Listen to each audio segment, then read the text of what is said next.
Dia pikir dengan melempar surat cerai, dia akan bebas bersama selingkuhannya. Tapi dia lupa satu hal fatal. Tanda tanganku di atas kertas itu bukan cuma mengakhiri pernikahan, tapi sebelum ceritanya dimulai, silakan tulis di kolom komentar dari daerah mana saja teman-teman yang menonton cerita ini. Jangan lupa like dan subscribe agar channel ini bisa semakin berkembang dan bisa mempersembahkan cerita yang lebih menarik lagi. Suasana di ruang tamu rumah mewah itu terasa begitu mencekam hingga udara seolah berhenti berhembus. Faro berdiri dengan napas memburu. Wajahnya merah pada menahan amarah yang meledak-ledak. Di hadapannya duduk seorang wanita berhijab dengan gamis sederhana yang sedang menunduk tenang. Wanita itu adalah Risma, istri yang telah mendampinginya selama 5 tahun terakhir. Tanpa aba-aba, Faro melemparkan sebuah map berwarna coklat ke atas meja kaca di hadapan Risma. Suara hempasan map itu terdengar sangat keras, memecah kesunyian rumah besar yang biasanya tenang itu. Kertas-kertas putih meluncur keluar dari map tersebut, berserakan di depan wajah Risma yang masih tetap tenang tanpa ekspresi terkejut sedikit pun. Faro menatap istrinya dengan tatapan merendahkan. Seolah-olah wanita di depannya itu hanyalah debu yang mengganggu pemandangan indah hidupnya. Faro merasa dia sudah berada di puncak dunia. Sebagai direktur utama perusahaan yang sedang naik daun, dia merasa berhak mendapatkan pendamping yang lebih sepadan, lebih modern, dan lebih bisa dipamerkan kerekan bisnisnya dibandingkan Risma yang dianggapnya kuno dan membosankan. Faro menarik napas panjang lalu berteriak dengan suara lantang yang menggema ke seluruh penjuru ruangan. Dia berkata bahwa kesabarannya sudah habis. Dia tidak ingin lagi melihat wajah Risma di rumah ini. Faro menegaskan bahwa dia sudah memiliki wanita lain. Wanita yang menurutnya jauh lebih berkelas dan mengerti keinginannya. Risma mengangkat wajahnya perlahan. Tidak ada air mata di pipinya. Matanya yang jernih menatap Faro dengan sorot yang sulit diartikan. Bukan kemarahan, bukan juga kesedihan, melainkan sebuah tatapan kasihan yang mendalam. Faro semakin emosi melihat ketenangan istrinya. Dia merasa diabaikan. Kembali membentak mengatakan bahwa wanita pilihannya yang bernama Selena sedang menunggu di dalam mobil sedan di depan pagar rumah.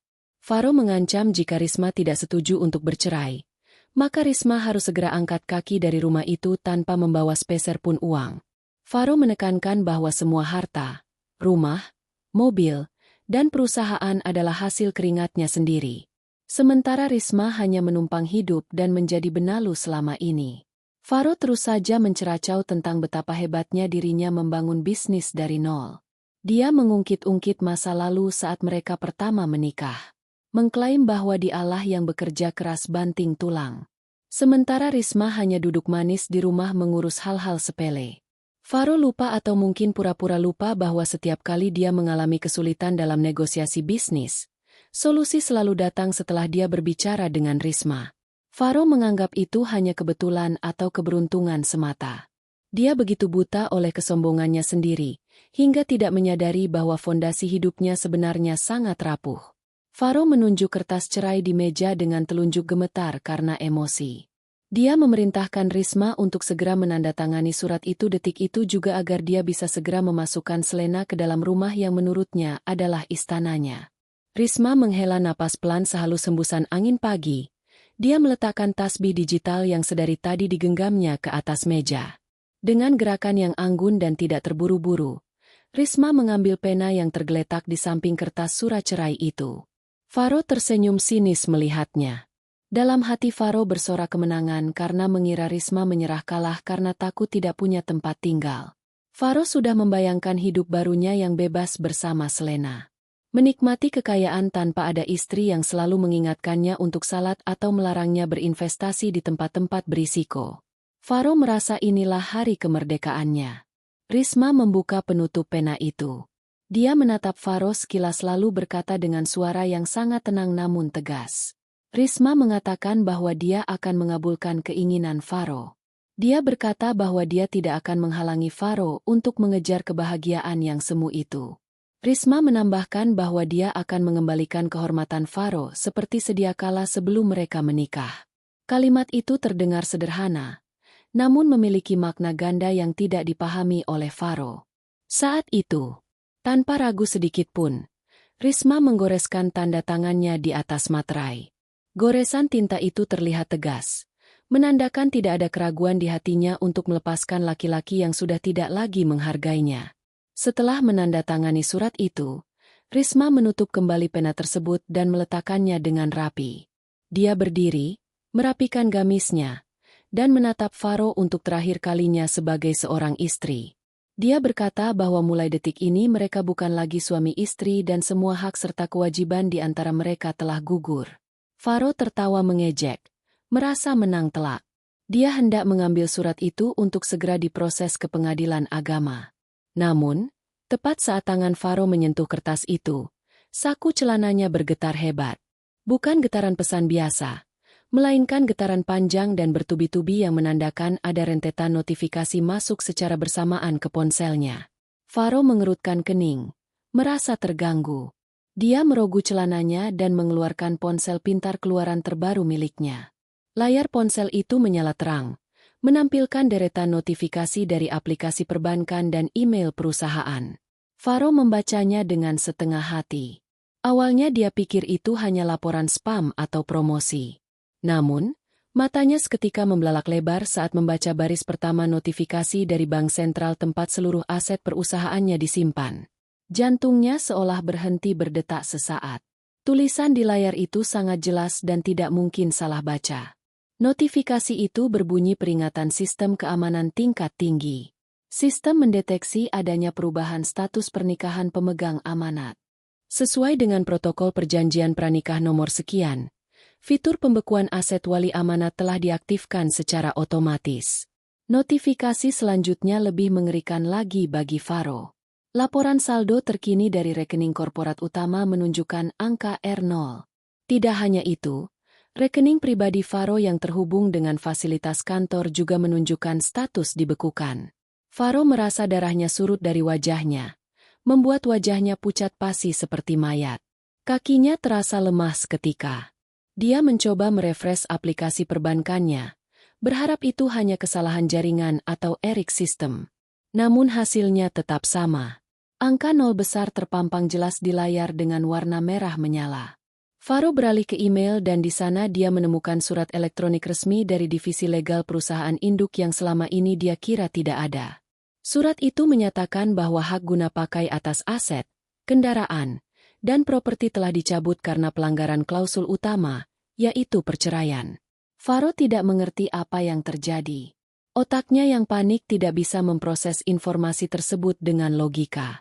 Yang dia tahu hanyalah uangnya hilang. Hartanya lenyap dalam sekejap mata tepat setelah Risma membubuhkan tanda tangan.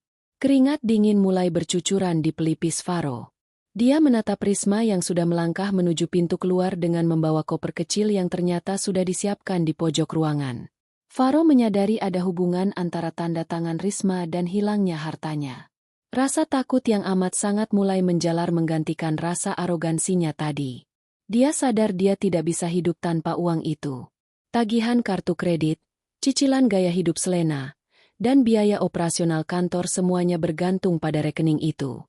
Faro berteriak memanggil nama Risma dengan suara yang bergetar ketakutan. Dia mencoba mengejar, mengatakan bahwa ini semua pasti salah paham. Faro berteriak bahwa Risma tidak boleh pergi begitu saja sebelum menjelaskan apa yang terjadi pada rekeningnya. Namun Risma tidak menoleh. Dia terus berjalan keluar dari rumah yang kini terasa seperti neraka bagi Faro. Matahari siang itu bersinar terik. Namun Faro merasakan dingin yang menusuk hingga ke tulang sumsumnya. Dia berlari tertatih-tatih mengejar Risma hingga ke halaman depan rumah mewahnya yang luas. Pikirannya kacau balau. Bayangan saldo rupiah di rekeningnya terus menghantui seperti mimpi buruk di siang bolong. Dia harus menghentikan Risma. Dia harus meminta penjelasan kenapa sistem perbankan bisa error tepat saat istrinya itu menandatangani surat cerai. Dalam benak Faro yang masih denial, dia berpikir Risma pasti melakukan guna-guna atau sihir atau mungkin Risma mencuri passwordnya. Dia tidak pernah sekalipun berpikir bahwa dialah yang bodoh. Saat Faro sampai di teras depan, langkahnya terhenti mendadak. Mulutnya ternganga melihat pemandangan di depan pagar rumahnya. Biasanya Risma hanya pergi menggunakan taksi online atau mobil operasional kantor yang paling murah jika Faro sedang berbaik hati meminjamkannya. Namun kali ini sebuah sedan hitam panjang yang sangat mewah dan mengkilap sudah menunggu di depan gerbang. Mobil itu bukanlah mobil sembarangan. Faro yang gila mobil tahu persis bahwa itu adalah sedan kelas atas buatan Eropa yang harganya bisa untuk membeli 10 mobil miliknya. Cat hitamnya begitu sempurna memantulkan cahaya matahari dan plat nomornya pun merupakan plat khusus yang menandakan pemiliknya adalah orang yang sangat berpengaruh. Seorang sopir berseragam rapi dengan jas formal dan sarung tangan putih keluar dari kursi, kemudianlah sopir biasa. Postur tubuhnya tegap seperti seorang pengawal terlatih. Dia membungkuk hormat, sangat dalam dan takzim tepat di hadapan Risma. Faro mendengar dengan jelas sopir itu menyapa Risma dengan sebutan ibu pimpinan dan menanyakan apakah ada perintah lain sebelum mereka berangkat. Pemandangan itu meruntuhkan logika Faro. Bagaimana mungkin istrinya, wanita yang selama ini dia anggap gadis kampung beruntung yang dia nikahi, mendapatkan perlakuan seorang ratu dari orang-orang yang terlihat sangat profesional dan kaya raya ini? Risma hanya mengangguk pelan kepada sopir tersebut. Wajahnya tetap datar. Tidak ada senyum kemenangan atau kesombongan.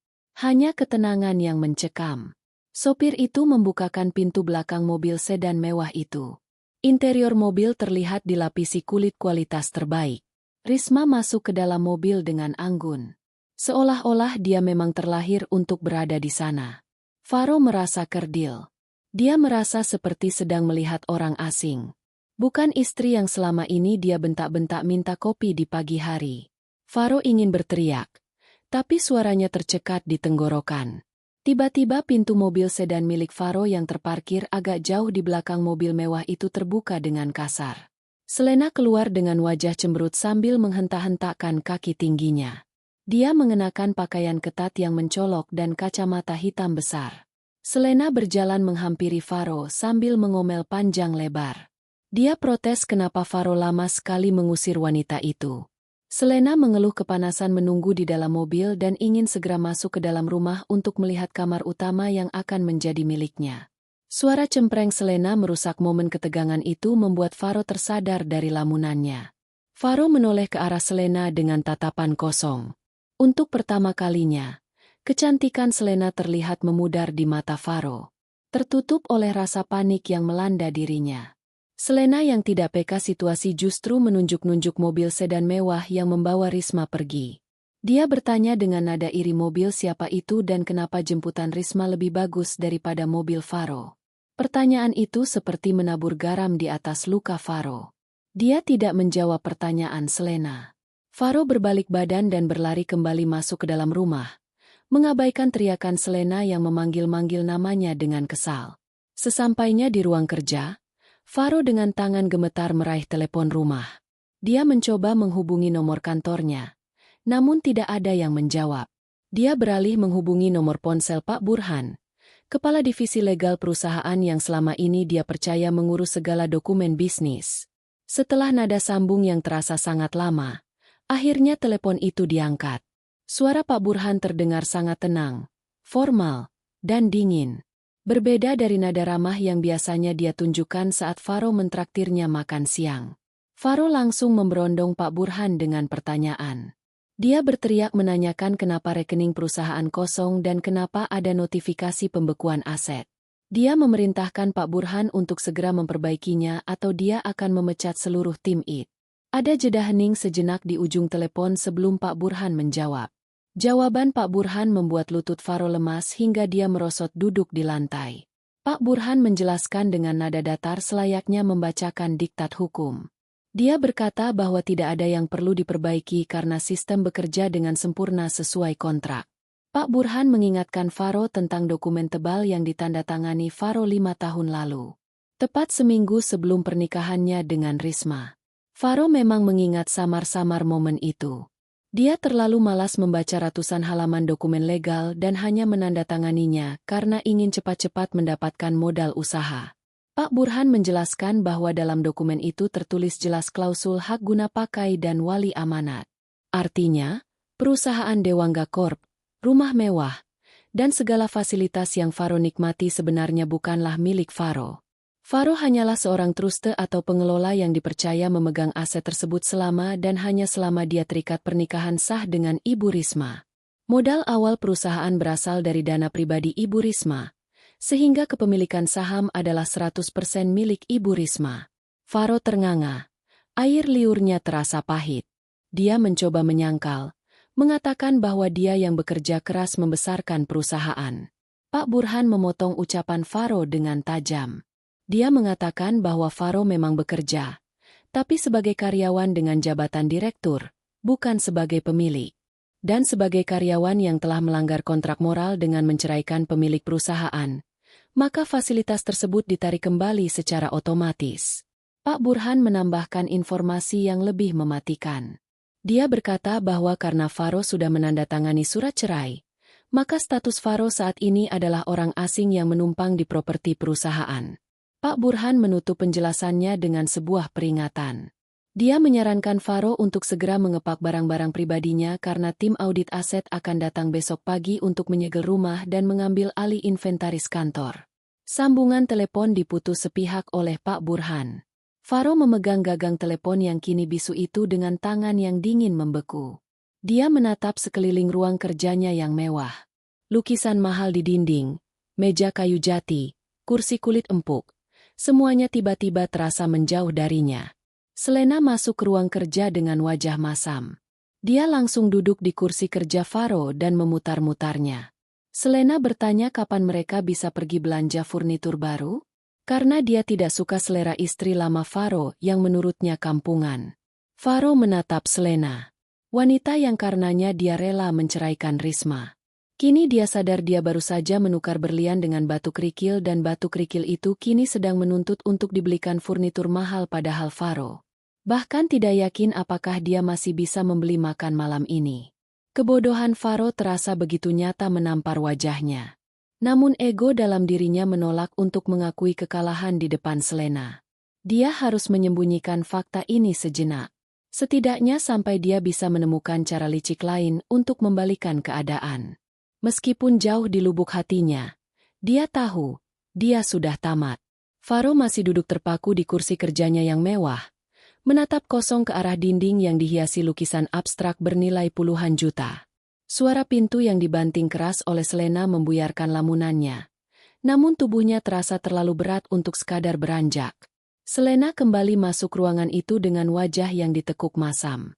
Bibirnya mengerucut menunjukkan ketidakpuasan yang mendalam. Wanita itu mulai berjalan mengelilingi ruangan, menyentuh barang-barang dengan ujung jarinya, seolah sedang menginspeksi barang dagangan di pasar loa. Dia mengeluh tentang warna tirai yang menurutnya terlalu suram dan kuno. Selena berkata dengan nada tinggi bahwa dia ingin mengganti seluruh interior rumah ini dengan gaya yang lebih modern dan glamor sesuai dengan selera tingginya. Dia bahkan sudah menyebutkan beberapa merek furnitur impor dari Italia yang harganya bisa membuat siapapun menelan ludah. Faro hanya dia mendengarkan celotehan Selena. Telinganya berdengung. Di kepalanya, kata-kata Pak Burhan masih terngiang-ngiang seperti rekaman rusak yang diputar berulang-ulang. Aset dibekukan, rekening R0, rumah diita. Kata-kata itu menari-nari di benaknya, mengejek kebodohannya. Selena yang tidak mendapatkan respons dari Faro mulai kesal. Dia berjalan mendekati Faro dan mengguncang bahu lelaki itu dengan kasar. Selena bertanya, apakah Faro mendengarkannya atau tidak? Dia menuntut agar besok pagi mereka segera pergi ke pusat perbelanjaan untuk memesan tempat tidur baru, karena dia tidak sudi tidur di bekas tempat tidur Risma. Permintaan itu terdengar konyol di telinga Faro saat ini. Bagaimana bisa dia memikirkan tempat tidur baru ketika dia bahkan tidak tahu apakah dia masih boleh tidur di rumah ini malam ini? Tiba-tiba suara dengungan halus dari pendingin ruangan sentral yang selama ini mengisi kesunyian rumah mendadak mati. Lampu kristal yang menggantung megah di langit-langit berkedip sekali, lalu padam total. Kegelapan seketika menyelimuti seluruh ruangan, hanya menyisakan sedikit cahaya senja yang masuk malu-malu dari celah tirai jendela. Suasana menjadi hening dan mencekam. Faro tersentak kaget. Jantungnya berpacu lebih cepat. Selena langsung berteriak histeris karena kegelapan yang tiba-tiba itu. Dia memaki-maki, bertanya-tanya apa yang terjadi dengan listrik di rumah mewah ini. Selena meraba-raba dalam gelap, mencari Faro, dan mulai mengeluh kepanasan karena sirkulasi udara berhenti total. Faro berusaha menenangkan dirinya sendiri meskipun tangannya gemetar. Dia merok saku celananya, menyalakan senter dari ponselnya. Cahaya putih menyilaukan membelah kegelapan, menyoroti wajah Selena yang terlihat panik dan berkeringat. Faro berkata mungkin hanya sekring yang putus atau gangguan jaringan listrik di kompleks perumahan. Dia mencoba bangkit berdiri, kakinya terasa goyah, lalu berjalan keluar ruangan menuju panel listrik utama yang terletak di dekat garasi. Selena mengekor di belakangnya sambil terus mengomel, menyalahkan Faro yang menurutnya tidak becus merawat rumah. Sepanjang lorong rumah yang luas itu, kegelapan terasa begitu asing. Biasanya rumah ini selalu terang benderang, memancarkan kemewahan di setiap sudutnya. Kini rumah itu terasa seperti gua hantu yang dingin dan tidak bersahabat. Sesampainya di depan kotak panel listrik, Faro mencoba membuka pintu panel tersebut. Namun pintunya terkunci rapat. Ada sebuah segel plastik berwarna merah yang melilit tuas pembuka panel itu. Faro menyinari segel itu dengan senter ponselnya. Matanya menyipit membaca tulisan kecil yang tertera di sana. Itu bukan segel dari perusahaan listrik negara, melainkan segel pengaman aset properti. Jantung Faro mencelos. Ini bukan gangguan teknis biasa. Ini adalah pemutusan fasilitas secara sengaja. Risma atau lebih tepatnya sistem manajemen aset yang dikendalikan oleh kuasa hukum Risma telah mematikan akses kehidupan di rumah ini. Mereka benar-benar ingin membuat Faro menderita detik itu juga. Faro mencoba menyalakan keran air di wastafel garasi untuk membasuh wajahnya yang terasa panas. Dia memutar keran itu maksimal. Namun tidak ada setetes air pun yang keluar. Hanya suara desis angin kosong yang terdengar mengejek. Pompa air juga telah dimatikan. Listrik mati, air mati. Fasilitas dasar kehidupan telah dicabut. Faro bersandar lemas di dinding garasi yang dingin. Dia mulai menyadari betapa tidak berdayanya dia tanpa fasilitas yang selama ini dia anggap remeh. Selama ini dia tidak pernah pusing memikirkan tagihan listrik atau air. Karena semua itu sudah diatur sistem debit otomatis dari rekening perusahaan yang dikelola Risma. Kini sistem itu telah memutusnya seperti memotong dahan kering yang tak berguna. Kembali ke ruang tengah. Selena sudah duduk di sofa sambil mengipas-ngipas wajahnya dengan majalah. Dia mengeluh lapar dan haus.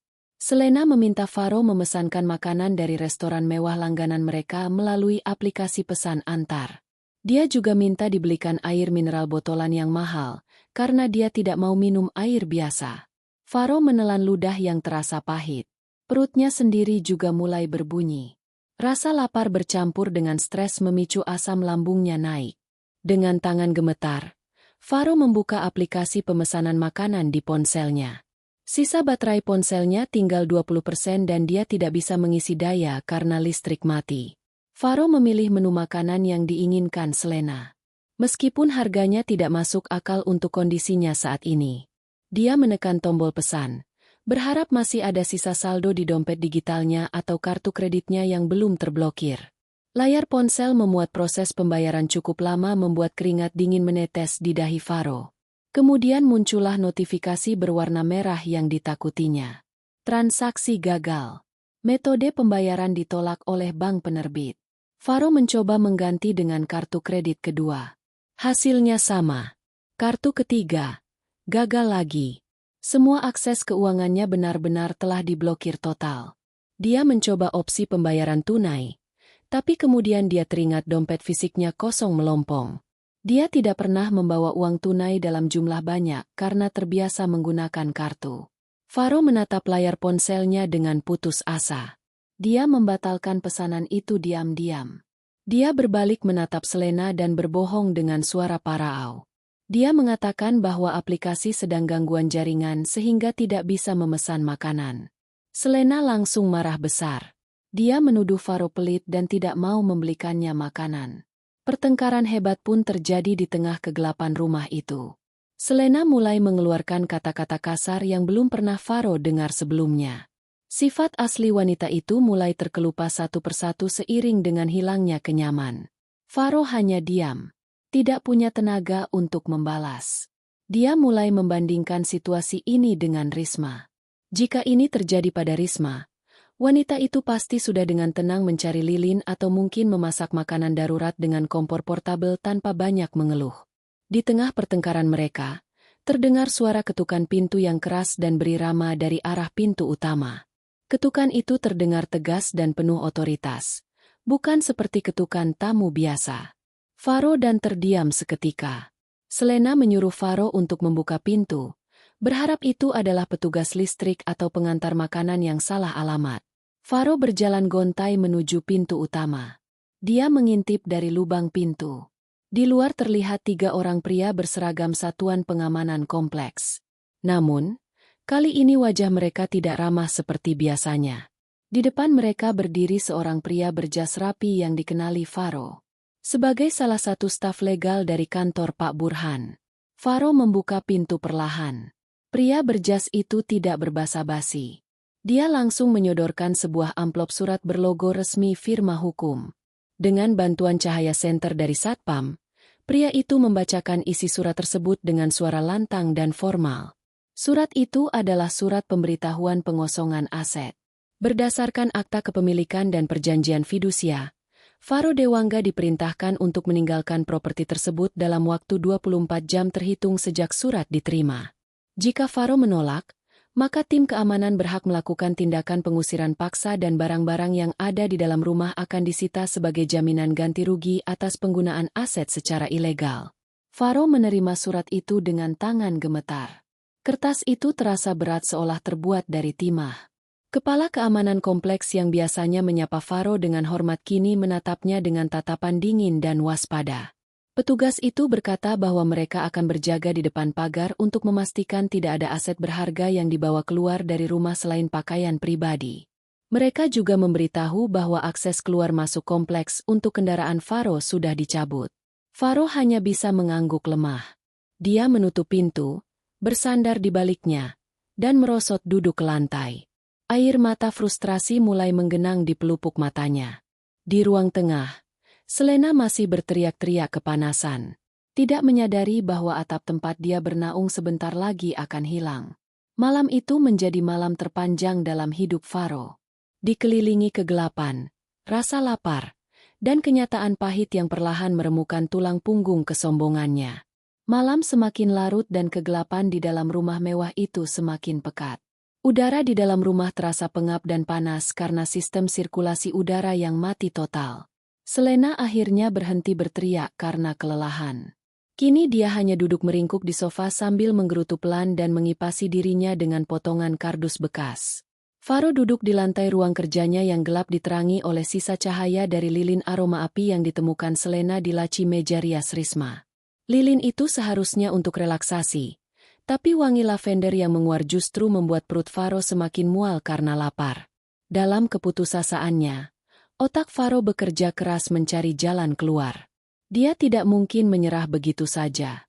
Dia adalah Faro, pebisnis handal yang selalu punya rencana cadangan. Begitu pikirnya. Tiba-tiba sebuah ingatan melintas di benaknya seperti kilat. Dia ingat sesuatu yang selama ini dia sembunyikan rapat-rapat dari Risma. Sebuah investasi rahasia. Sekitar 2 tahun yang lalu, Faro diam-diam mengambil sejumlah uang tunai dari brankas kecil perusahaan, memanipulasi laporan keuangan dengan menyamarkannya sebagai biaya operasional fiktif. Jumlahnya cukup besar, hampir seteng miliar rupiah. Uang itu dia masukkan ke dalam sebuah platform investasi saham gorengan dan mata uang kripto yang tidak jelas legalitasnya. Saat itu, teman-temannya di klub mobil mewah memanas-manasinya bahwa investasi itu bisa memberikan keuntungan berlipat ganda dalam waktu singkat. Faro yang serakah dan ingin membuktikan bahwa dia bisa kaya tanpa bantuan modal dari koneksi keluarga Risma, akhirnya nekat. Dia tidak pernah mengecek akun itu lagi karena berniat membiarkannya berkembang menjadi bukit emas. Faro tersenyum kecil di tengah kegelapan. Itu dia jalan keluarnya. Jika hitung-hitungannya benar, uang itu sekarang pasti sudah berkembang menjadi miliaran rupiah. Cukup untuk menyewa apartemen mewah, membeli mobil baru, dan memulai hidup baru dengan Selena. Lalu menertawakan Risma dengan semangat baru yang meluap-luap. Faro meraba-raba mencari laptop pribadinya di dalam tas kerja. Dia membuka laptop itu. Untungnya baterai laptop masih tersisa separuh. Cahaya layar laptop yang menyala terang menyilaukan matanya sejenak. Faro segera mencoba menghubungkan laptop ke jaringan Wi rumah. Tapi dia lupa bahwa router internet juga mati karena listrik padam. Dia mendengus kesal. Lalu dengan cepat mengaktifkan tethering hotspot dari ponselnya yang baterainya sudah sekarat. Sinyal seluler di dalam rumah beton itu sangat lemah, membuat koneksi internet berjalan lambat seperti siput. Faro mengetuk-ngetukkan jarinya ke meja dengan tidak sabar. Keringat dingin kembali mengucur di pelipisnya. Setelah menunggu beberapa menit yang menyiksa, akhirnya peramban web terbuka. Faro mengetikkan alamat situs investasi tersebut dengan jari gemetar penuh harap. Dia menekan tombol enter. Ikon loading berputar-putar di layar, seolah sedang mempermainkan detak jantung Faro yang semakin kencang. Dia membayangkan angka saldo yang fantastis. Dia sudah menyusun rencana di kepalanya. Besok pagi dia akan mencairkan dananya, melempar uang ke wajah petugas keamanan, dan membawa Selena pergi dari neraka ini. Namun, harapan itu hancur berkeping-keping dalam hitungan detik. Halaman situs yang dituju tidak muncul. Sebagai gantinya, layar laptop menampilkan halaman putih polos dengan tulisan besar berwarna merah menyolok dan lambang Kepolisian Siber Internasional. Tulisan itu berbunyi, situs ini telah diblokir dan disita oleh Otoritas Jasa Keuangan dan Kepolisian Siber atas tuduhan penipuan skema Ponzi dan pencucian uang. Faro terbelalak. Dia mendekatkan wajahnya ke layar. Tidak percaya dengan apa yang dia lihat. Dia mencoba merefresh halaman itu berkali-kali, berharap itu hanya kesalahan teknis, tapi peringatan itu tetap ada. Menatapnya dengan dingin, Faro merasa dunia di sekitarnya berputar. Dia mencoba mencari berita terkait platform investasi itu di mesin pencari. Hasilnya membuat dadanya sesak. Berita-berita utama dari 6 bulan lalu bermunculan, memberitakan bahwa pendiri platform tersebut telah kabur membawa lari uang nasabah triliunan rupiah dan kini menjadi buronan internasional. Semua dana investor dinyatakan hangus dan tidak bisa dikembalikan. Faro menjambak rambutnya sendiri dengan frustrasi. Uang 500 miliar yang dia curi dari perusahaan, uang yang dia harapkan menjadi penyelamat hidupnya ternyata sudah lenyap ditelan bumi sejak lama tanpa dia sadari. Dia telah menyimpan harapan pada sebuah gelembung sabun yang sudah pecah. Suara langkah kaki mendekat. Selena muncul di ambang pintu ruang kerja. Wajahnya diterangi cahaya lilin yang dia bawa. Dia melihat Faro yang sedang menatap laptop dengan wajah putus asa. Selena bertanya dengan nada penuh harap, apakah Faro berhasil mendapatkan uang? Selena mengira Faro sedang mentransfer uang dari rekening rahasia. Faro menatap Selena dengan tatapan kosong. Mulutnya terkunci rapat. Dia tidak sanggup mengatakan bahwa dia tidak hanya miskin, tapi juga bodoh karena tertipu investasi bodong. Selena yang tidak sabar mendekat dan melihat layar laptop. Meskipun dia tidak terlalu paham istilah keuangan, tulisan besar tentang penipuan dan penyitaan itu cukup jelas baginya. Mata Selena membelalak. Dia berteriak histeris, melemparkan lilin yang dipegangnya ke lantai hingga nyaris membakar karpet. Selena memaki Faro sebagai laki-laki paling bodoh yang pernah dia temui. Dia menangis bukan karena sedih Faro tertipu, tapi karena menyadari mimpinya menjadi nyonya besar telah musnah total. Selena mulai memukul-mukul dada Faro, meluapkan kemarahannya. Faro, hanya dia menerima pukulan itu. Jiwanya terasa mati rasa. Saat Faro menunduk menghindari amukan Selena, matanya menangkap sesuatu di dalam laci meja kerjanya yang sedikit terbuka karena guncangan. Ada sebuah amplop kecil berwarna biru muda, warna kesukaan Risma. Faro menarik amplop itu keluar. Di atasnya tertulis, "Untuk suamiku, Faro." Dengan tangan gemetar, Faro membuka amplop itu. Di dalamnya terdapat selembar kertas dengan tulisan tangan Risma yang rapi dan secari potongan artikel koran lama tentang bahaya investasi ilegal. Faro membaca surat itu di bawah temaram cahaya layar laptop. Surat itu tertanggal 2 tahun yang lalu. Risma menulis bahwa dia tahu Faro mengambil uang perusahaan sebesar miliar. Risma tahu Faro memasukkannya ke situs investasi itu. Risma menuliskan bahwa dia sudah mencoba memperingatkan Faro secara halus saat makan malam waktu itu. Tapi Faro justru membentaknya dan mengatakan bahwa Risma tidak tahu apa-apa soal bisnis modern. Risma menulis bahwa dia sengaja tidak melaporkan penggelapan uang itu ke Dewan Komisaris demi menjaga nama baik Faro sebagai suami. Risma bahkan diam-diam mengganti uang yang Faro ambil itu dengan uang tabungan pribadinya agar neraca keuangan perusahaan tetap seimbang dan Faro tidak terjerat kasus hukum saat audit tahunan. Di akhir surat, Risma menulis kalimat yang menohok jantung Faro. Aku menutupi kesalahanmu bukan karena aku bodoh tapi karena aku berharap suatu hari kamu sadar dan berhenti mencari jalan pintas. Sayangnya kamu lebih percaya pada keserakahan daripada ketulusan istri sendiri. Air mata Faro akhirnya tumpah. Dia menangis terseduh-seduh bukan karena kehilangan uang, tapi karena rasa malu yang amat sangat. Ternyata selama ini Risma tahu segalanya. Risma tahu dia mencuri. Risma tahu dia bodoh. Tapi Risma tetap melindunginya diam-diam. Dan balasan yang dia berikan pada wanita sebaik itu adalah pengkhianatan dan penghinaan. Selena yang melihat Faro menangis sambil memegang surat itu merebut kertas tersebut. Setelah membacanya sekilas, Selena tertawa sinis. Tawa yang terdengar mengerikan di tengah kegelapan. Selena berkata bahwa ternyata Faro benar-benar sampah yang hidup dari belas kasihan istrinya. Malam itu, di tengah kegelapan rumah yang akan disita, Faro merasakan kehancuran yang sesungguhnya. Dia tidak hanya kehilangan harta, tapi dia baru saja menyadari bahwa dia telah membuang satu-satunya orang yang benar-benar peduli padanya di dunia ini. Pagi itu, matahari terbit dengan sinar yang menyilaukan. Namun, bagi Faro, pagi itu terasa lebih suram daripada malam tergelap yang pernah ia lalui. Faro terbangun dengan punggung yang sakit luar biasa karena harus tidur di lantai ruang tamu tanpa alas yang memadai.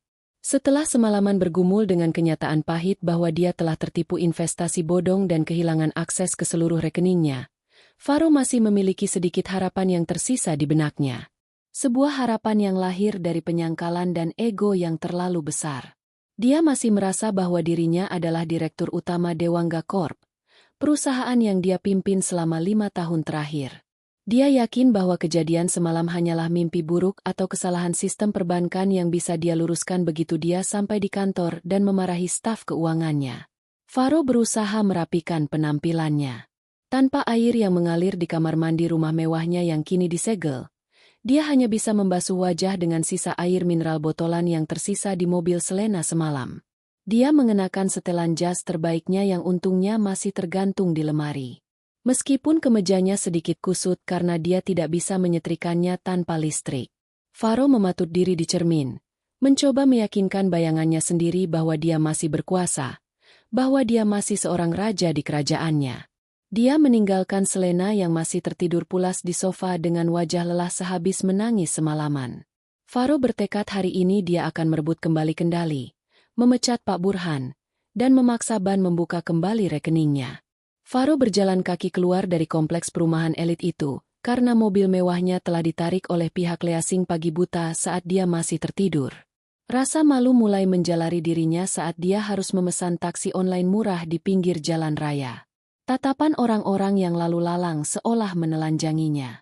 Seakan tahu bahwa pria berjas mahal itu sebenarnya tidak memiliki uang sepeser pun di dompetnya. Sepanjang perjalanan menuju gedung perkantoran di pusat kota, Faro terus merangkai kata-kata ancaman yang akan dia lontarkan kepada para pemegang saham dan direksi. Dia akan menggertak mereka. Dia akan mengatakan bahwa tanpa dirinya perusahaan itu akan runtuh. Dia lupa bahwa fondasi perusahaan itu bukanlah dirinya. Sesampainya di lobi gedung pencakar langit tempat kantornya berada, Faro berjalan dengan dagu terangkat tinggi. Dia mengabaikan sapaan resepsionis dan langsung menuju gerbang keamanan otomatis. Dia menempelkan kartu aksesnya, namun lampu indikator berkedip merah dan gerbang itu tidak terbuka. Faro mencoba lagi sekali, 2 kali, hingga 3 kali dengan kasar. Bunyi alarm penolakan akses terdengar nyaring, menarik perhatian karyawan lain yang sedang antre masuk. Seorang petugas keamanan senior yang biasanya membukakan pintu mobil Faro kini mendekat dengan wajah datar dan tegas. Petugas itu memberitahu bahwa akses Faro telah dicabut oleh manajemen pusat sejak pukul 6 pagi tadi. Faro murka. Dia berteriak di tengah lobi yang ramai, memaki petugas keamanan itu dengan sebutan kasar. Dia berteriak bahwa dia adalah pemilik gedung ini, bahwa dia yang menggaji mereka semua. Keributan itu membuat suasana lobi menjadi tegang. Faro dengan sisa tenaga dan nekat melompati gerbang keamanan itu dan berlari menuju lift khusus eksekutif. Petugas keamanan berusaha mengejar. Namun Faro berhasil masuk ke dalam lift dan menekan tombol lantai paling atas. Tempat ruang rapat direksi berada. Napasnya memburu. Dadanya naik turun menahan amarah. Dia merasa dikhianati oleh semua orang. Dia tidak sabar untuk memecat semua orang yang menghalanginya pagi ini. Pintu lift terbuka di lantai 20. Suasana di lantai eksekutif itu terasa berbeda dari biasanya. Hening, dingin, dan mencekam. Tidak ada sekretaris yang menyapanya. Faro berjalan cepat menuju ruang rapat utama. Pintu ruang rapat yang terbuat dari kayu jati kokoh itu tertutup rapat. Dari dalam terdengar suara perbincangan serius. Tanpa mengetuk, Faro mendobrak pintu itu hingga terbuka lebar. Semua mata di dalam ruangan itu serentak tertuju padanya. Di sekeliling meja oval besar itu duduk para pemegang saham minoritas, jajaran direktur operasional, dan tentu saja Pak Burhan yang duduk dengan tenang di ujung meja sambil memegang tumpukan dokumen. Faro berjalan menghentak masuk ke dalam ruangan. Dia membanting tangannya ke atas meja, membuat gelas-gelas air mineral bergetar. Dengan suara lantang, dia bertanya apa-apaan ini. Dia bertanya siapa yang berani mengadakan rapat tanpa izin dan sepengetahuan dirinya selaku direktur utama. Faro menatap tajam satu persatu wajah di ruangan itu, berharap mereka akan menunduk takut seperti biasanya. Namun, kali ini tidak ada rasa takut di mata mereka. Yang ada hanyalah tatapan meremehkan, tatapan kasihan, dan tatapan jijik. Pak Burhan memperbaiki letak kacamata bacanya, lalu berkata dengan nada datar bahwa rapat ini adalah rapat umum pemegang saham luar biasa yang sah secara hukum dan agenda utamanya adalah evaluasi kinerja dan pemberhentian direksi yang bermasalah. Faro tertawa sinis. Tawa yang terdengar sumbang di ruangan yang sunyi itu. Dia menunjuk Pak Burhan dan menuduhnya sebagai pengkhianat. Faro berteriak bahwa tidak ada yang bisa memecatnya karena dia adalah pemilik saham terbesar. Dia masih berpegang pada delusi bahwa perusahaan ini miliknya. Faro mulai membual tentang pencapaian-pencapaiannya, tentang kontrak-kontrak besar yang dia dapatkan tahun lalu, dan tentang bagaimana dia membesarkan nama perusahaan. Dia berusaha keras membangun citra dirinya yang sudah hancur. Namun, Pak Burhan hanya menggelengkan kepala pelan lalu menekan sebuah tombol di remote presentasi. Layar proyektor di belakang Faro menyala, menampilkan grafik keuangan yang menukik tajam dan bukti-bukti transfer mencurigakan dari rekening perusahaan ke rekening pribadi Faro. Faro terdiam melihat data rahasianya terpampang jelas. Mulutnya terkunci. Dia merasa ditelanjangi di depan umum. Pak Burhan kemudian berkata bahwa berdasarkan bukti-bukti audit forensik yang dilakukan semalam, ditemukan adanya penggelapan dana sistematis yang dilakukan oleh Faro selama 3 tahun terakhir untuk kepentingan pribadi dan gaya hidup di luar kewajaran. Pak Burhan menyebutkan angka-angka yang fantastis. Uang yang digunakan Faro untuk membelikan apartemen Selena, mobil sport, hingga liburan mewah. Semua itu menggunakan uang operasional perusahaan yang dimanipulasi laporannya. Faro mencoba membela diri, mengatakan bahwa itu adalah bonus yang pantas dia dapatkan. Namun, pembelaannya terputus ketika pintu ruang rapat kembali terbuka. Kali ini tidak ada suara dobrak. Pintu itu terbuka perlahan oleh seorang staf, memberikan jalan bagi seseorang untuk masuk. Masuklah sosok wanita yang membuat napas Faro tercekat. Itu adalah Risma. Namun, Risma yang ini sangat berbeda dengan Risma yang dia ceraikan kemarin. Risma tidak mengenakan gamis rumahan yang sederhana. Dia mengenakan setelan blazer kerja yang elegan dan berwibawa. Dipadu dengan hijab sutra yang warnanya senada dengan pakaiannya. Aura kepemimpinan memancar kuat dari dirinya. Dia berjalan dengan langkah pasti, dagu terangkat, dan sorot mata yang tajam namun tenang. Seluruh orang di ruangan itu, kecuali Faro, segera berdiri dari kursi mereka dan membungkuk hormat kepada Risma. Faro terpaku di tempatnya, bingung dan terguncang. Dia bertanya-tanya apa yang dilakukan mantan istrinya di sini. Risma berjalan melewati Faro tanpa menoleh sedikit pun, seolah Faro tidak ada di sana. Dia menuju kursi paling ujung. Kursi komisaris utama yang selama ini dibiarkan kosong dan Faro kira hanya simbolis. Risma duduk di kursi itu dengan anggun. Dia memandang sekeliling meja. Lalu tatapannya berhenti pada Faro yang masih berdiri mematung. Risma membuka mulutnya. Suaranya terdengar lembut, namun memiliki ketegasan baja yang membuat bulu kuduk merinding. Dia memperkenalkan dirinya secara resmi kepada forum. Dia menyatakan bahwa dia adalah Risma Prameswari, pemegang saham pengendali tunggal dari grup perusahaan ini sekaligus pemilik sah dari seluruh aset yang dikelola oleh manajemen. Risma menjelaskan bahwa selama ini dia memilih menjadi investor pasif dan mempercayakan operasional kepada suaminya, Faro.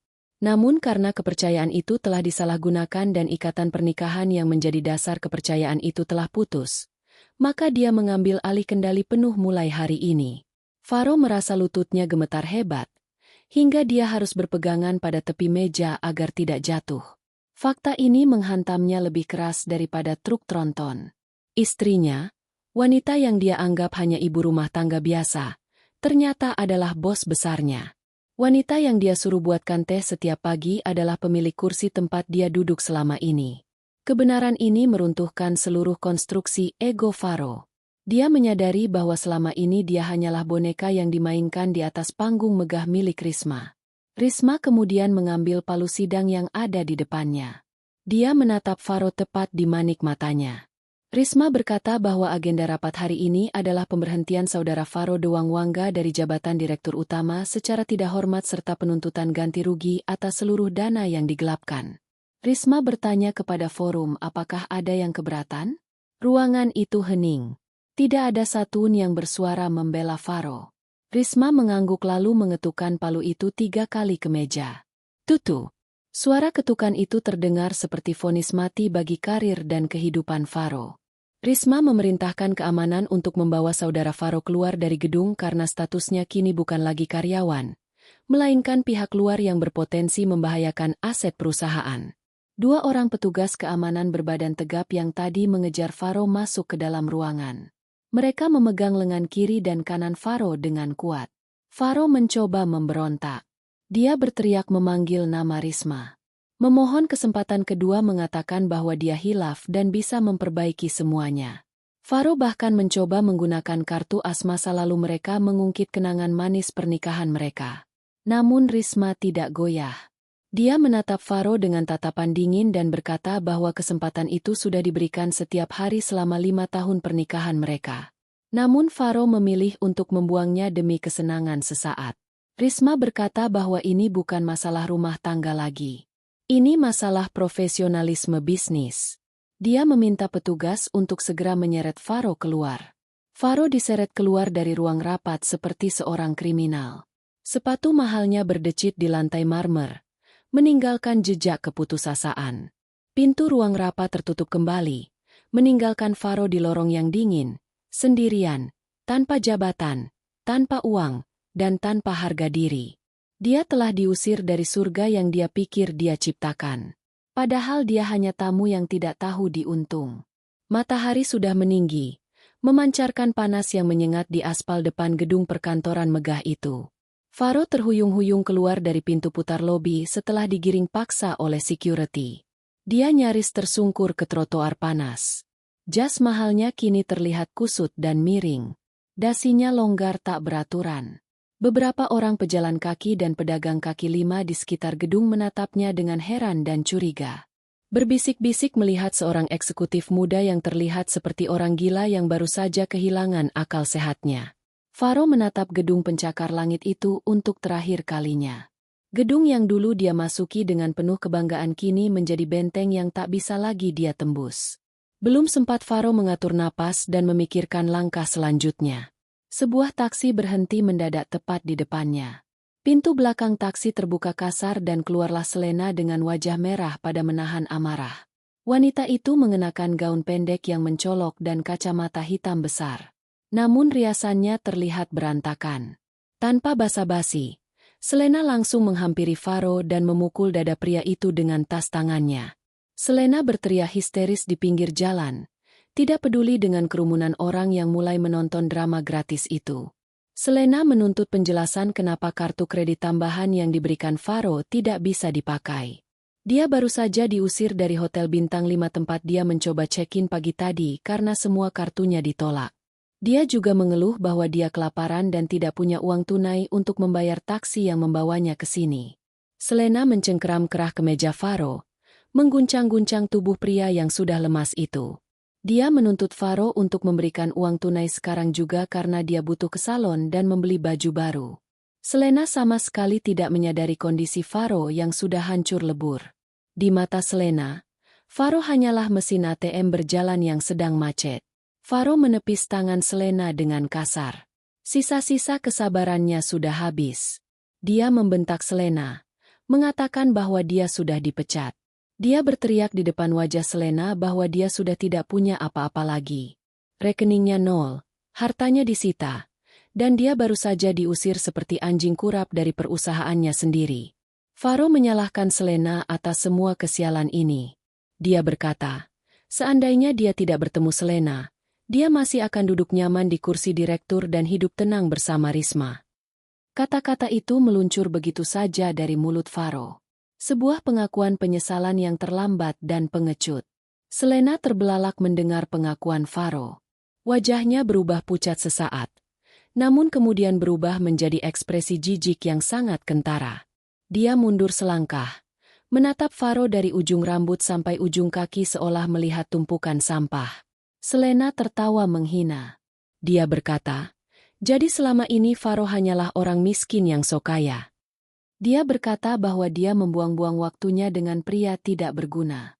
Selena meludah ke aspal di dekat sepatu Faro, lalu berbalik hendak pergi meninggalkan Faro.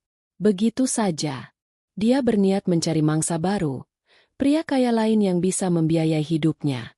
Namun, langkah Selena terhenti ketika dia melihat sosok Risma keluar dari lobi gedung diikuti oleh Pak Burhan dan 2 orang petugas kepolisian berseragam lengkap. Risma berjalan tenang menuruni tangga lobi menuju trotoar tempat Faro dan Selena berdiri. Angin semilir memainkan ujung hijab Risma membuatnya terlihat semakin anggun dan berwibawa. Kontras sekali dengan Selena yang terlihat kacau dan murahan. Kerumunan orang yang menonton kejadian itu membelah memberi jalan bagi Risma. Selena yang melihat Risma mencoba memasang wajah angku bersiap untuk melontarkan hinaan. Dia berpikir Risma hanya datang untuk menertawakan mereka. Selena berteriak kepada Risma, menantang wanita itu, mengatakan bahwa meskipun Faro miskin, Faro tetap memilih Selena karena Selena lebih cantik dan menarik. Risma berhenti tepat di hadapan Selena. Dia menatap wanita simpanan suaminya itu dengan tatapan datar tanpa emosi, tanpa kebencian yang meledak-ledak. Risma hanya tersenyum tipis. Senyuman yang membuat nyali Selena menciut. Risma berkata dengan tenang bahwa dia tidak peduli siapa yang dipilih Faro. Karena baginya Faro sudah tidak memiliki nilai apapun. Namun, Risma datang bukan untuk urusan percintaan, melainkan urusan hukum dan keuangan perusahaan. Risma memberikan isyarat kepada Pak Burhan. Pengacara senior itu maju selangkah dan menyerahkan sebuah map tebal kepada petugas kepolisian yang mendampingi mereka. Selena mengerutkan kening. Bingung. Dia bertanya, apa maksud semua ini? Risma menjelaskan dengan suara yang cukup keras agar didengar oleh Faro dan Selena. Dia berkata bahwa berdasarkan audit keuangan ditemukan aliran dana sebesar miliaran rupiah dari rekening perusahaan ke rekening pribadi Selena selama 2 tahun terakhir. Uang itu digunakan untuk membeli apartemen, mobil, tas mewah, dan perhiasan. Risma menegaskan bahwa uang itu adalah uang hasil penggelapan yang dilakukan Faro. Dan karena Selena menerima, menikmati, dan membelanjakan uang tersebut, padahal dia tahu itu bukan haknya, maka secara hukum Selena dikategorikan sebagai penapidana pencucian uang. Wajah Selena seketika berubah menjadi seputih kertas. Kakinya gemetar hebat. Dia menggeleng-gelengkan kepala, mencoba menyangkal.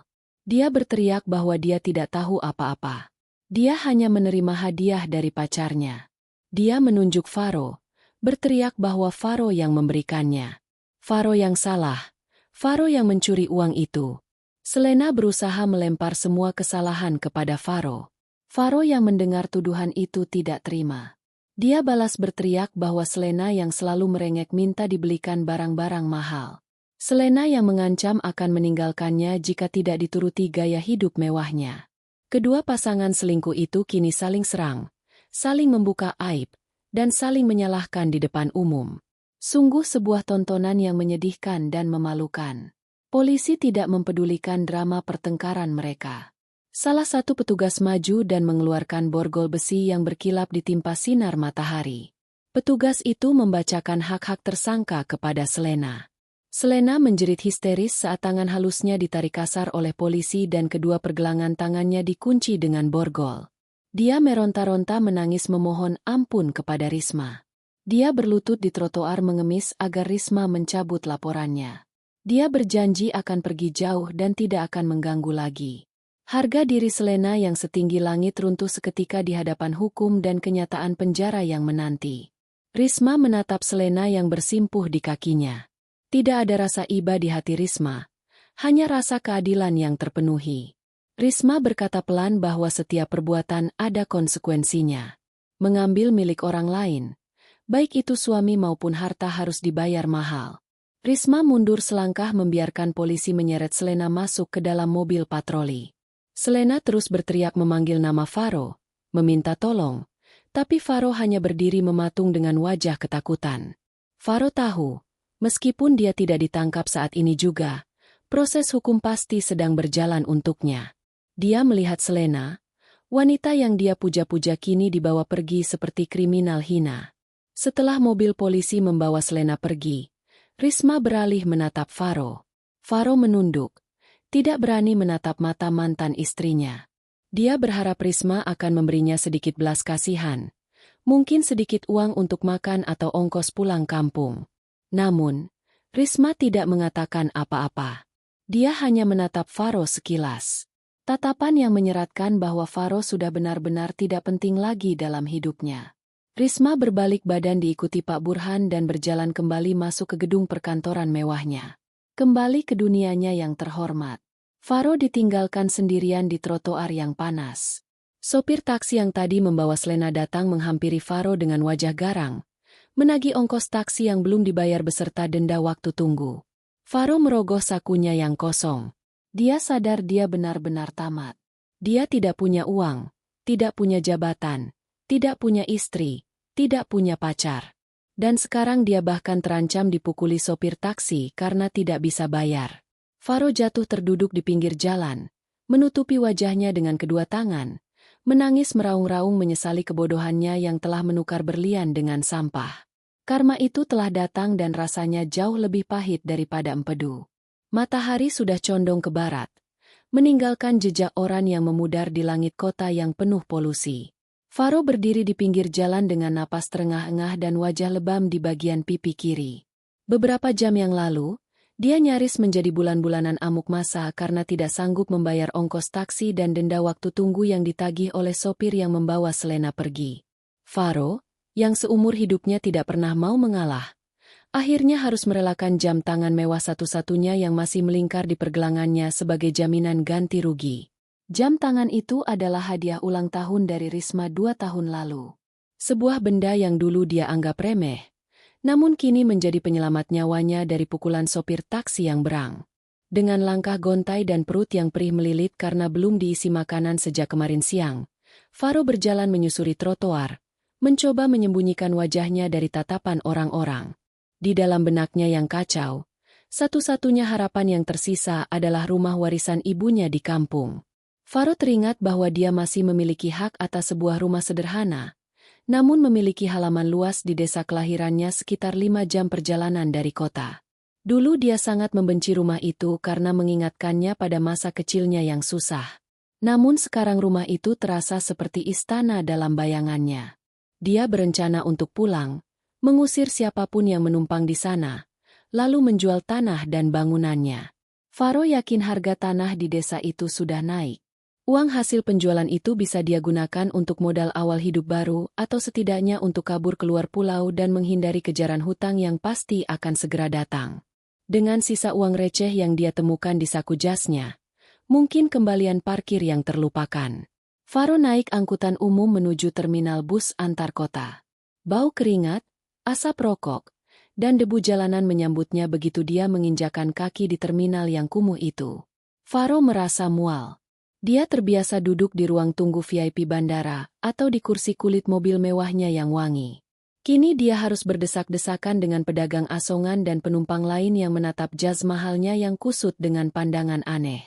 Faro membeli tiket bus ekonomi yang paling murah. Bus tua yang catnya sudah mengelupas dan knalpotnya mengepulkan asap hitam pekat.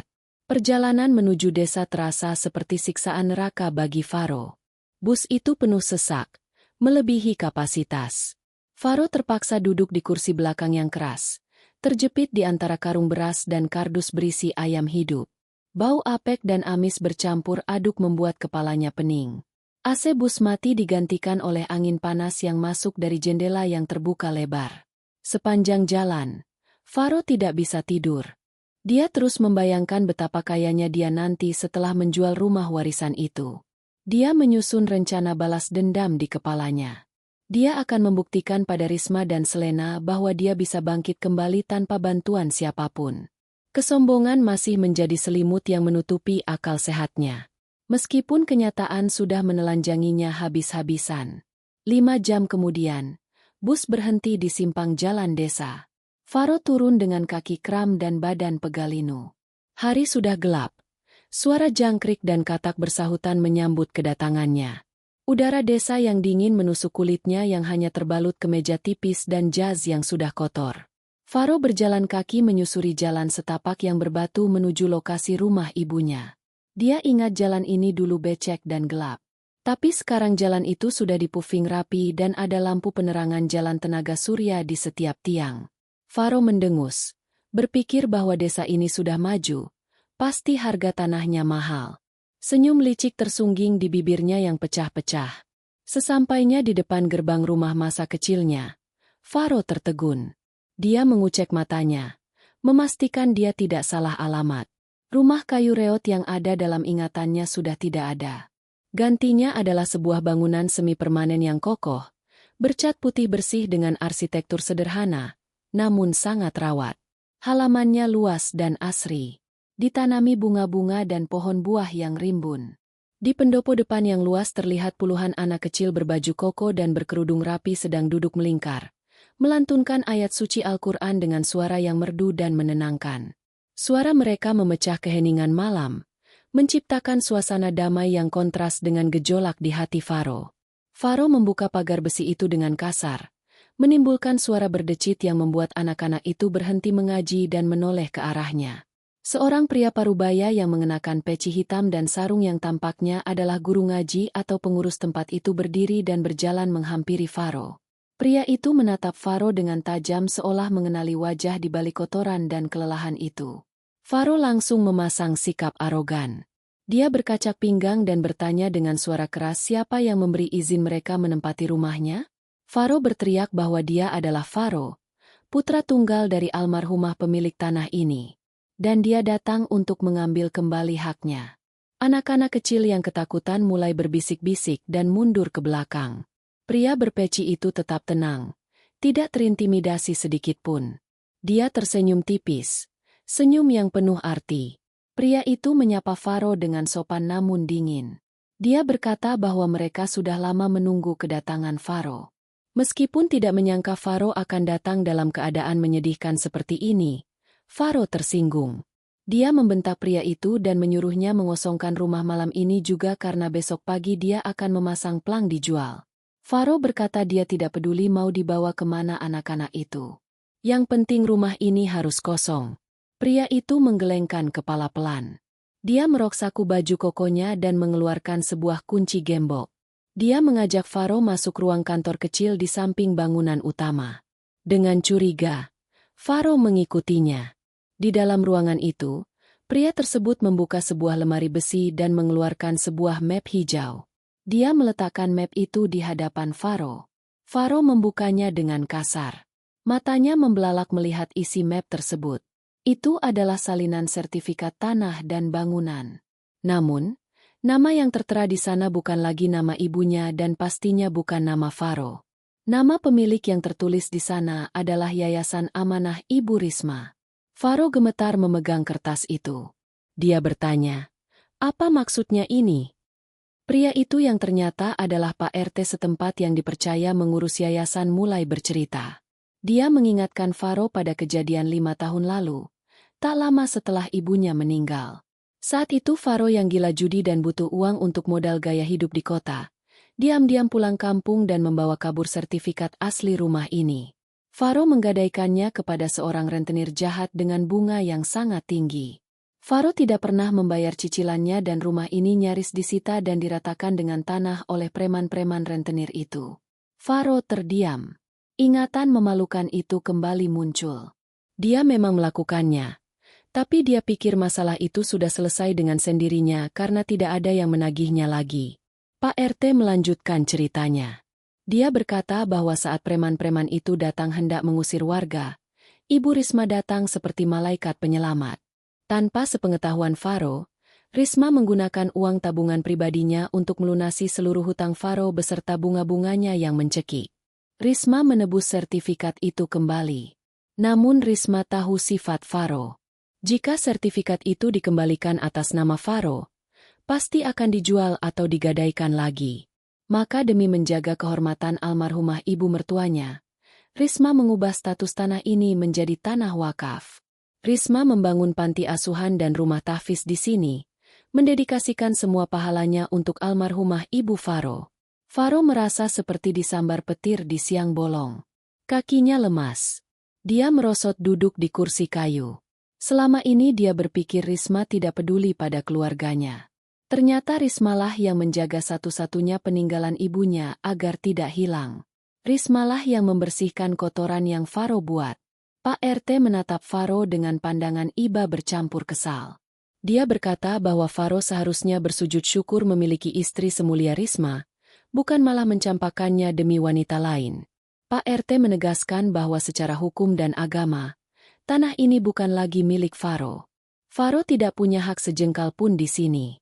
Bahkan debu di lantai ini pun bukan miliknya. Faro mencoba membantah, mengatakan bahwa dia anak kandung. Dia ahli waris, tapi suaranya terdengar lemah dan putus asa.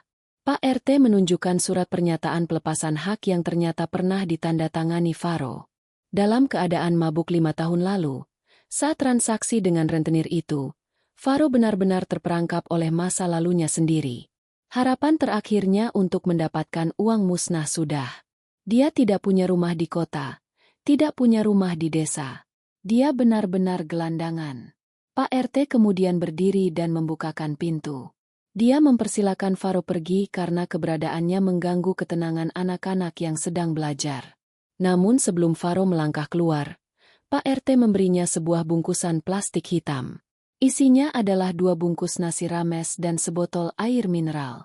Pak RT berkata bahwa ini adalah sedekah dari panti asuhan untuk musafir yang kelaparan. Dia berpesan agar Faro memakan nasi itu sambil merenungi dosanya. Faro menerima bungkusan itu dengan tangan gemetar. Harga dirinya hancur lebur. Dia diusir dari rumah ibunya sendiri dan diberi makan sebagai pengemis. Faro berjalan keluar dari halaman panti asuhan itu dengan langkah berat. Di belakangnya, suara lantunan ayat suci kembali terdengar. Seolah menyucikan tempat itu dari jejak kaki Faro yang kotor. Faro duduk di pos ronda yang gelap di ujung desa. Dia membuka bungkusan nasi itu dan memakannya dengan lahap sambil menangis terseduh-seduh. Nasi itu terasa enak namun sulit ditelan karena bercampur dengan air mata penyesalan. Di bawah sinar bulan yang temaram, Faro menyadari betapa dia telah menyia-nyiakan wanita yang begitu mencintai dan menghormati ibunya bahkan lebih dari dirinya sendiri. Seminggu telah berlalu sejak Faro diusir dari kampung halamannya. Kini dia kembali ke kota metropolitan yang kejam, namun bukan sebagai raja bisnis, melainkan sebagai salah satu dari ribuan gelandangan yang tidak terlihat. Penampilan Faro sudah berubah drastis. Jas mahalnya sudah hilang. Entah dia jual atau dicuri saat dia tidur di peran toko. Kini dia hanya mengenakan kaos oblong lusuh yang dia temukan di tempat sampah dan celana bahan yang sudah sobek di bagian lutut. Wajahnya kusam, ditumbuhi brewok yang tidak terawat dan badannya kurus kering karena kurang makan. Faro tidur berpindah-pindah dari kolong jembatan hingga teras masjid, menghindari razia Satpol PP dan kejaran penagih hutang yang mulai mengendus keberadaannya. Rasa lapar adalah teman setianya sekarang. Faro sudah menurunkan standarnya serendah mungkin.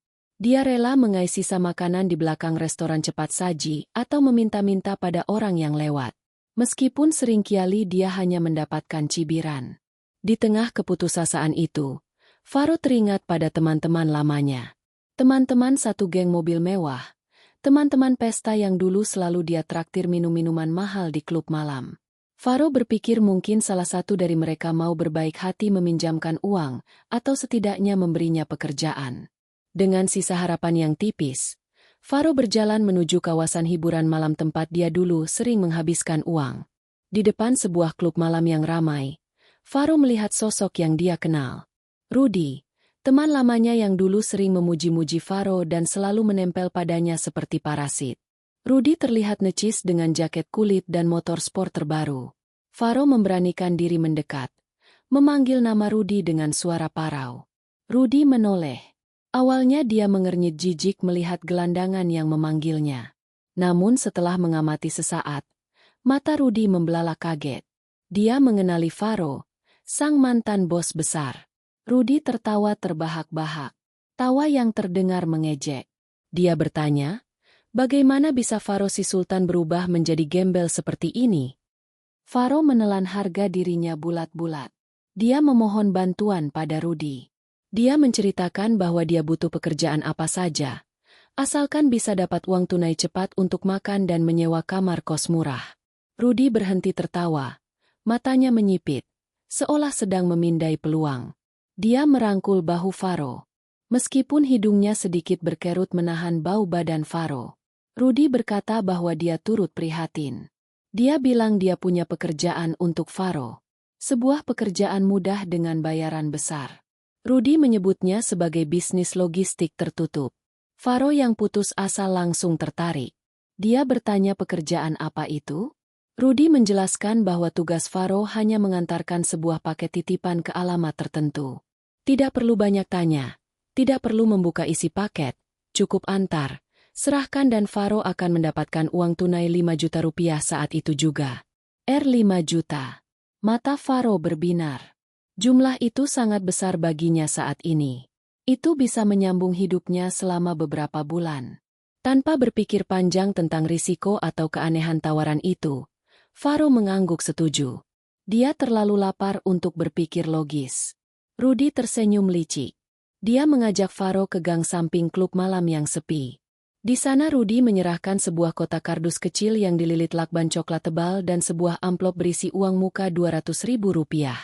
Rudy memberikan secari kertas berisi alamat pengantaran, sebuah gudang tua di pinggiran kota. Rudy berpesan agar Faro hati-hati dan jangan sampai paket itu hilang atau dibuka. Faro menerima paket itu, terasa ringan, namun ada perasaan tidak enak yang menyelinap di hatinya, tapi rasa lapar mengalahkan intuisinya. Faro segera pergi menggunakan uang muka itu untuk makan nasi padang 2 porsi sekaligus sebelum berangkat menuju alamat tujuan. Faro menumpang angkutan kota menuju pinggiran kota. Sepanjang perjalanan, dia memeluk paket itu erat-erat. Pikirannya melayang pada uang juta yang akan dia terima. Dia bisa mandi air hangat, tidur di kasur empuk, dan membeli baju layak. Dia tidak peduli apa isi paket itu. Mungkin barang elektronik selundupan atau jam tangan palsu. Pikirnya menenangkan diri. Sesampainya di daerah pergudangan yang sepi dan gelap, bulu kuduk Faro merinding. Tidak ada lampu penerangan jalan di sini. Hanya ada deretan gudang tua yang tampak terbengkalai. Sesuai instruksi Rudy, Faro berdiri di depan gudang nomor 13. Dia menunggu seseorang keluar mengambil paket itu.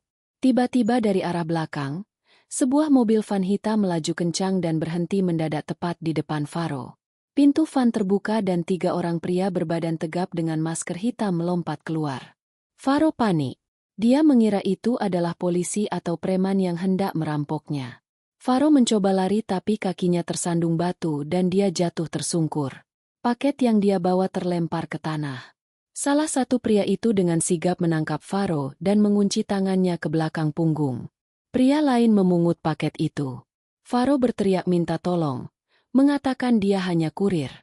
Dia tidak tahu apa-apa. Namun, pria yang memegang inya berkata dengan suara berat yang familiar. Dia menyuruh Faro diam jika tidak ingin mati konyol. Pria itu membuka maskernya. Faro terbelalak. Itu adalah Rio, mantan sopir sekaligus ajudan pribadinya dulu saat masih menjadi suami Risma. Rio yang selama ini Faroira hanya sopir bodoh yang penurut, ternyata memiliki sorot mata tajam seperti seorang intelijen atau bodyguard profesional. Rio menyeret Faro masuk ke dalam mobil van.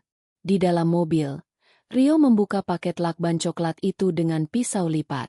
Isinya bukanlah barang elektronik seperti dugaan Faro, melainkan beberapa bungkusan plastik bening berisi bubuk putih dan ratusan butir pil berwarna-warni. Obat terlarang. Wajah Faro memucat.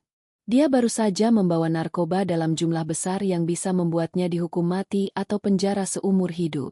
Rudy ternyata menjebaknya menjadi kurir narkoba. Rudy memanfaatkan keputusasaan Faro untuk melakukan pekerjaan kotor yang berisiko tinggi. Faro gemetar hebat. Air matanya tumpah. Dia memohon pada Rio untuk melepaskannya. Dia bersumpah dia tidak tahu isi paket itu. Rio menatap Faro dengan pandangan dingin. Dia berkata bahwa Faro sangat beruntung malam ini. Jika yang menangkapnya adalah polisi atau saingan bandar narkoba, Faro sudah tamat. Rio menjelaskan bahwa Ibu Risma masih memantau pergerakan Faro dari jauh. Melalui jaringan informan yang dimiliki perusahaan keamanan keluarga Risma, mereka mengetahui bahwa Faro sedang dijebak oleh sindikat pengedar narkoba kelas 3 yang memanfaatkan gelandangan sebagai kurir. Faro menangis lega. Dia mengira Risma masih mencintainya dan ingin menyelamatkannya. Dia bertanya, apakah Risma ada di sini? Apakah dia bisa bertemu Risma? Rio menggeleng tegas. Dia menyampaikan pesan dari Risma yang membuat hati Faro mencelos. Rio berkata bahwa Ibu Risma menyelamatkan Faro bukan karena cinta atau ingin balikan. Risma menyelamatkan Faro karena dia tidak ingin mantan suaminya masuk penjara karena kejahatan yang tidak dia rencanakan. Risma ingin Faro bertanggung jawab atas dosa-dosa yang benar-benar Faro lakukan, yaitu hutang dan penipuan keuangan bukan karena dijebak orang lain. Rio menegaskan bahwa Risma ingin Faro tetap hidup dan sehat agar bisa merasakan hukuman karma yang sesungguhnya dari alam semesta. Bukan jalan pintas mati di penjara karena narkoba. Itu adalah bentuk hukuman yang lebih kejam namun adil. Rio kemudian melemparkan amplop berisi uang tunai secukupnya. Hanya cukup untuk biaya hidup seminggu dan sebuah tiket kereta ekonomi ke kota lain. Rio menyuruh Faro pergi dari kota ini sebelum polisi yang sebenarnya datang menggerebek jaringan Rudy. Rio memperingatkan jika Faro kembali terlibat narkoba, Risma tidak akan peduli lagi meskipun Faro mati di selokan. Pintu van terbuka dan Faro didorong keluar kembali ke jalanan yang gelap. Mobil van itu melaju pergi, meninggalkan Faro sendirian dengan rasa takut yang amat sangat. Faro menatap uang dan tiket di tangannya. Dia sadar Risma benar-benar wanita yang mengerikan sekaligus berhati mulia. Risma tidak membiarkannya hancur dengan cara yang salah, tapi memaksanya untuk menghadapi kehancuran dengan cara yang benar. Faro kini tidak hanya takut pada kemiskinan, tapi juga pada bayang-bayang kejahatan yang mengintainya. Dia berlari menuju stasiun kereta, ingin menjauh sejauh-jauhnya dari kota yang telah memberinya segalanya, lalu merampasnya kembali tanpa sisa. Di dalam kereta ekonomi yang membawanya pergi, Faro duduk merenung, menyadari bahwa dia sendirian di dunia ini tanpa sekutu, tanpa pelindung, kecuali belas kasihan dingin dari wanita yang pernah dia sakiti. Kereta ekonomi yang membawa Faro melaju menembus malam, membawa tubuhnya yang lelah dan jiwanya yang remuk redam menjauh dari kota yang pernah menjadi saksi kejayaannya. Faro turun di sebuah stasiun kecil di kota penyangga yang padat dan semraut. Dia tidak memiliki tujuan yang pasti. Dengan uang saku pemberian Rio, dia menyewa sebuah kamar kos sempit di gang tikus yang lembab dan bau, tempat yang jauh dari standar kelayakan hidup manusia. Faro berpikir dia bisa bersembunyi di sini, memulai hidup baru sebagai buruh pabrik atau penjaga toko, menghilang dari radar orang-orang yang mengenalnya. Namun, Faro lupa bahwa hutang piutang di dunia gelap memiliki mata dan telinga di mana-mana. Dia melupakan satu masalah besar yang belum terselesaikan, yaitu pinjaman pribadi yang dia ambil dari sindikat pemodal liar untuk membiayai gaya hidup Selena. Hutang itu tidak tercatat di bank, melainkan tercatat dalam buku hitam para penagih hutang yang tidak mengenal hukum negara. 3 hari Faro mencoba hidup tenang di persembunyiannya. Dia makan mie instan dan jarang keluar kamar kecuali untuk membeli air. Namun, ketenangan itu pecah pada suatu sore yang mendung. Saat Faro sedang berjalan pulang dari warung, dia melihat 2 orang pria berbadan besar dengan jaket kulit hitam sedang bertanya-tanya pada pemilik kos. Jantung Faro berhenti berdetak. Dia mengenali tato naga di leher salah satu pria itu. Mereka adalah debt collector atau penagih hutang dari sindikat tempatnya meminjam uang. Mereka berhasil melacak jejak Faro. Mungkin melalui sinyal ponsel lamanya atau informasi dari jaringan jalanan. Faro tidak berpikir 2 kali. Dia memutar balik badan dan lari kencang-kencangnya menjauhi kosan itu. Para penagih hutang itu melihat Faro. Teriakan kasar terdengar membelah udara sore. Aksi kejar-kejaran pun terjadi di ganggang sempit yang becek sisa hujan. Faro berlari tanpa arah, menabrak jemuran warga, melompati selokan yang kotor, dan menerobos kerumunan orang di pasar kaget. Napasnya memburu, paru-parunya terasa seperti terbakar. Ketakutan akan kematian atau cacat permanen memacu adrenalinnya hingga batas maksimal. Para pengejarnya tidak kenal lelah. Mereka terus memburu seperti serigala yang mencium bau darah mangsa yang terluka. Faro tahu jika dia tertangkap tidak akan ada negosiasi. Mereka tidak butuh alasan. Mereka butuh uang atau nyawa. Langit berubah gelap dan guntur mulai menggelegar. Hujan deras turun membasahi bumi, menyamarkan air mata dan keringat yang bercampur di wajah Faro. Dia terus berlari hingga kakinya terasa mati rasa.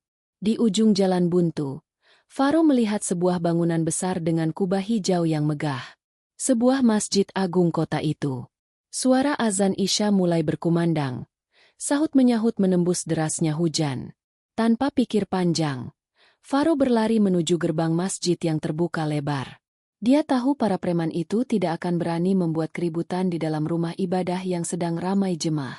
Faro masuk ke halaman masjid, melepas sandalnya yang sudah putus satu dan berlari menuju area wudhu.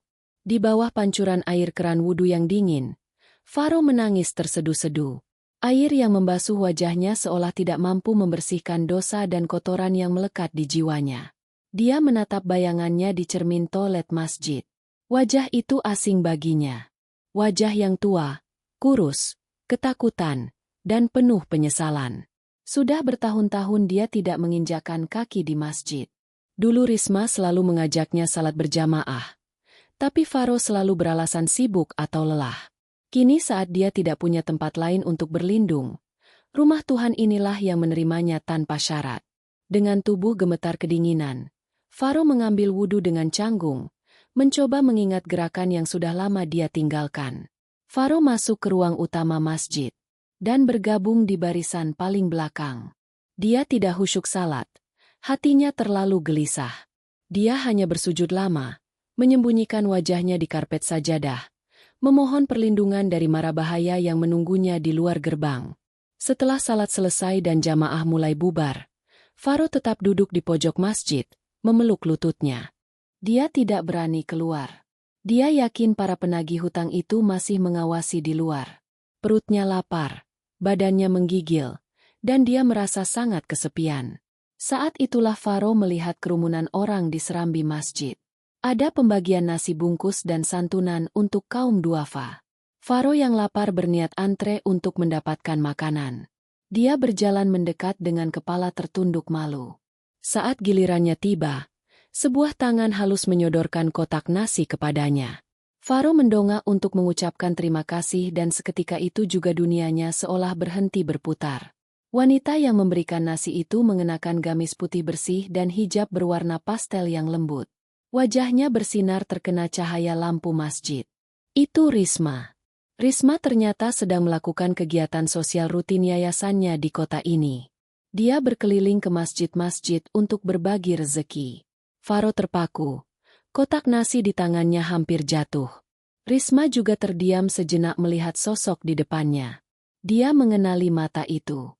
Meskipun wajah Faro sudah berubah drastis menjadi kusam dan brewokan, Faro menjatuhkan dirinya di kaki Risma, tidak peduli pada tatapan heran orang-orang di sekitar mereka. Tangisnya pecah seketika. Tangisan seorang pria yang sudah mencapai titik nadir kehidupannya. Faro memeluk ujung gamis Risma memohon ampun. Dia menceritakan dengan suara tersendat-sendat bahwa ada orang-orang jahat yang ingin membunuhnya di luar sana karena hutang. Faro memohon agar Risma menyelamatkannya sekali lagi. Dia meminta Risma membayar hutang-hutangnya kepada rentenir itu. Faro berjanji akan menjadi budak Risma seumur hidup, akan melakukan apa saja asalkan hutangnya lunas. Dia berpikir Risma yang kaya raya pasti bisa dengan mudah mengeluarkan uang miliaran untuk membebaskannya. Sama seperti Risma menebus sertifikat rumah ibunya dulu, Risma menatap mantan suaminya dengan pandangan yang sulit diartikan. Ada rasa iba, namun tidak ada lagi cinta di sana. Risma memberi isyarat kepada asistennya untuk menjauhkan kerumunan agar memberikan privasi. Risma meminta Faro berdiri dengan suara lembut namun tegas. Risma berkata bahwa dia sudah mendengar tentang hutang Faro. Risma tahu Faro meminjam uang itu untuk membelikan perhiasan dan liburan mewah bagi Selena. Sementara Risma di rumah berhemat untuk menjaga arus kas perusahaan. Risma bertanya, apakah adil jika dia harus menggunakan uang hasil kerja kerasnya dan warisan ayahnya untuk membayar kesenangan haram yang Faro nikmati bersama wanita lain? Faro terdiam. Pertanyaan itu menohok ulu hatinya. Dia sadar permintaannya tidak tahu malu, tapi ketakutan membuatnya terus memohon. Risma menggelengkan kepala pelan. Dia berkata bahwa dia sudah menyelamatkan Faro dari kasus narkoba karena Faro dijebak. Itu adalah bantuan atas dasar kemanusiaan. Tapi untuk hutang pribadi ini, itu adalah hasil pilihan sadar Faro. Risma berkata dia tidak akan melunasinya. Jika dia melunasinya, Faro tidak akan pernah belajar arti tanggung jawab. Faro akan terus merasa bisa berlindung di balik ketiak orang lain setiap kali membuat masalah. Namun, Risma tidaklah kejam. Dia mengeluarkan sebuah amplop dari tasnya. Isinya bukan uang miliaran, melainkan uang tunai secukupnya dan sebuah kartu nama pengacara publik. Risma berkata bahwa dia tidak akan membayar hutang Faro, tapi dia akan membiayai jasa pengacara agar Faro bisa menghadapi para penagih hutang itu melalui jalur hukum. Risma menyarankan Faro untuk menyerahkan diri ke polisi malam ini juga atas kasus penipuan atau perlindungan diri sehingga para penagih hutang tidak bisa menyentuhnya secara fisik. Penjara mungkin tempat yang buruk, tapi setidaknya di sana Faro aman dari pembunuhan dan bisa merenungi kesalahannya. Faro menatap amplop itu dengan tangan gemetar. Dia sadar ini adalah akhir dari pelariannya. Risma memberinya jalan keluar yang menyakitkan tapi bermartabat. Bukan lari tapi menghadapi konsekuensi. Risma kemudian berpamitan. Dia berkata bahwa tugasnya sebagai bagian dari masa lalu Faro sudah selesai.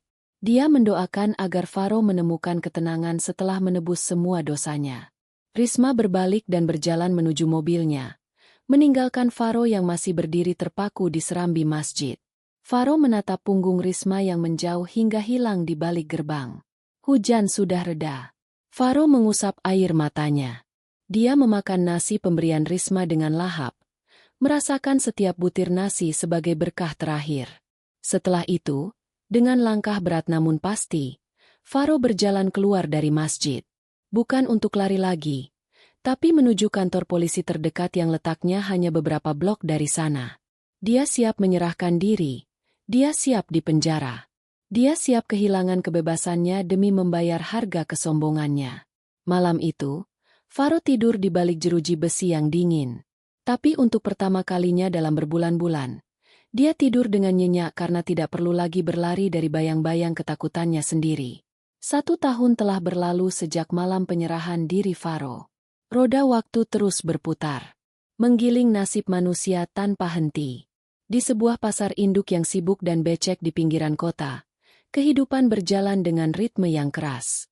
Matahari siang membakar kulit para pekerja kasar yang sedang bongkar muat barang dari truk-truk besar. Di antara para kuli panggul itu terlihat seorang pria dengan tubuh kurus namun berotot kawat sedang memanggul karung beras seberat 50 kg di pundaknya. Pria itu mengenakan kaos oblong yang sudah bolong di bagian punggung dan handuk kecil melingkar di lehernya untuk menyeka keringat yang bercucuran deras. Pria itu adalah Faro. Faro telah bebas dari penjara 2 bulan yang lalu. Dia mendapatkan keringanan hukuman karena berkelakuan baik selama masa tahanan dan kooperatif dalam membongkar sindikat pinjaman ilegal yang menjeratnya. Meskipun bebas, Faro tidak bisa kembali ke dunia korporat. Namanya sudah masuk daftar hitam dunia kerja profesional. Tidak ada perusahaan yang mau mempekerjakan mantan narapidana kasus penggelapan uang. Satu-satunya pekerjaan yang bisa dia dapatkan tanpa syarat ijazah dan surat keterangan catatan kepolisian yang bersih hanyalah menjadi kuli angkut di pasar induk. Faro menurunkan karung beras itu di depan toko kelontong dengan napas terengah-engah.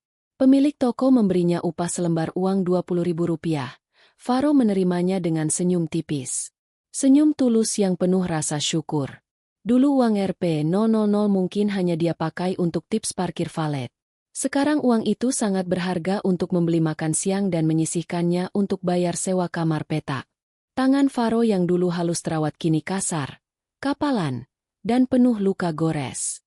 Kulitnya hitam terbakar matahari. Namun sorot matanya tidak lagi kosong atau sombong.